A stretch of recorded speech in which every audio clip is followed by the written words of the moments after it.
ঢাকা বিশ্ববিদ্যালয়ের শিক্ষার্থীরা কিন্তু এই মুহূর্তে হলপাড়ায় বিক্ষোভ মিছিল করছেন। আমরা যতটুকু জানতে পেরেছি একটি ভিডিও সামাজিক যোগাযোগ মাধ্যমে ভাইরাল হয়েছে।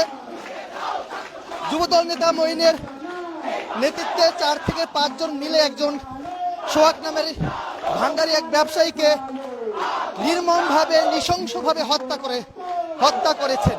তো সেই বিচারের দাবিতে মূলত ঢাকা বিশ্ববিদ্যালয়ের হলপাড়ায় শিক্ষার্থীরা কিন্তু বিক্ষোভ মিছিল করছেন।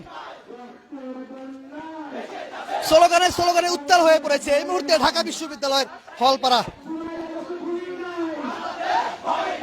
আমরা দেখতে পাচ্ছি এখানে ছাত্র অধিকার পরিষদের বিনিয়ামিন মোল্লা রয়েছেন। ঢাকা বিশ্ববিদ্যালয়ের শিক্ষার্থীরা কিন্তু এই বিক্ষোভ মিছিলে অংশগ্রহণ করেছেন। পুরো ঢাকা বিশ্ববিদ্যালয়ের যে হলপাড়াগুলো রয়েছে উত্তাল হয়ে পড়েছে, স্লোগানে উত্তাল হয়ে পড়েছে। গত বুধবার মিডফোর্ড হসপিটালের 3 নম্বর গেটে যে ঘটনা ঘটেছে, 4 থেকে 5 জন মিলে ভাঙ্গারি ব্যবসায়ী অর্থাৎ সোহাগ নামের এক ব্যবসায়ীকে নৃশংসভাবে হত্যা করেছেন। তো সেই হত্যার বিচারের দাবিতে যুবদল নেতা মঈনের বিচারের দাবিতে মূলত তারা বিক্ষোভ করছেন এবং তারা স্লোগান দিচ্ছে, মিটফোর্ডে খুন কেন, তারেক রহমান জবাব দে। স্লোগানে এই মুহূর্তে ঢাকা বিশ্ববিদ্যালয়ের হলপাড়া কিন্তু উত্তাল হয়ে পড়েছে।